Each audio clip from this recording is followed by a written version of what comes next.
కార్తీక సోమవార వ్రతంలో 6 రకాల ఉపవాస పద్ధతులు ఉన్నాయి.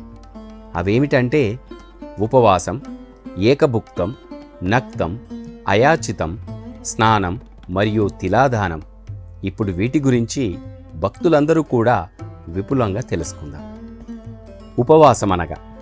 ఉపవాసం అంటే ఆ రోజంతా కూడా పూర్తిగా నీరు కూడా తీసుకోకుండా ఉపవాసం పాటించడం.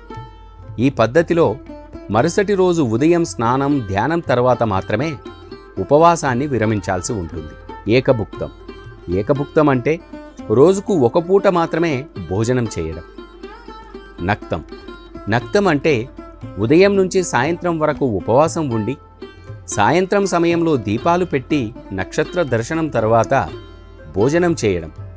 ఎక్కువ మంది భక్తులు కూడా ఈ విధానాన్ని పాటిస్తూ ఉంటారు. అయాచితం అంటే అనుకోకుండా ఎవరైనా ప్రసాదాన్ని కానీ భోజనం కానీ చేయమని అడిగినప్పుడు కాదనకుండా భుజించడం.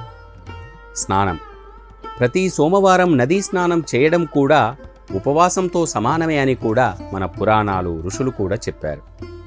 తిలాదానం కార్తీక సోమవారం రోజు తిలలు అంటే నువ్వులు దానం చేయడం.